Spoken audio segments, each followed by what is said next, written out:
అంటే నేనేమనను, ముందు నుంచి పాపం కేసీఆర్ గారిని తప్పించి ఆ కుర్చీని గుంజుకోవాలని హరీష్, కేటీఆర్ పోటీ పడుతున్నారు. సో ఒకసారి వాళ్ళకి అవకాశం ఇస్తే వాళ్ళ పరిస్థితి ఏదో వాళ్ళకి అర్థం కావాలని కేసీఆర్ గారు మౌనంగా ఉన్నారని నేను అనుకుంటున్నా. కేసీఆర్ గారు క్రియాశీలక రాజకీయాలలో లేరు. వారి ఆరోగ్యం కూడా అంతంతగానే ఉంది. క్రియాశీలక రాజకీయాలలో లేకుండా ఆరోగ్యం అంతంతగా ఉన్న ఒక నాయకుడిని విమర్శించడం భావ్యం కాదని నేను భావిస్తున్నా. కేసీఆర్ గారి క్రియాశీలక రాజకీయాలకు వచ్చినప్పుడు తప్పకుండా వారి పట్ల నేను స్పందిస్తాను. నా సూచన ఒక్కటే మీకు, ఇక డెవలప్మెంట్ మీద ఫోకస్ పెడదాము.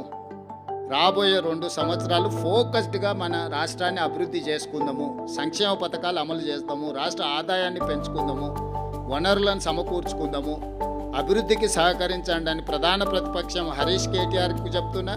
కేంద్రం నుంచి నిధుల కోసం సహకరించమని కిషన్ రెడ్డి గారికి చెప్తున్నా. మనమందరం కష్టపడతాం, మీరు కూడా ఈ కష్టాన్ని గుర్తించి ప్రజలకు చెప్పండి అని మీకు కూడా విజ్ఞప్తి చేస్తున్నా. అంతే తప్ప ఇంకా రాజకీయ విమర్శలకు తావు లేదు, అవసరం లేదు.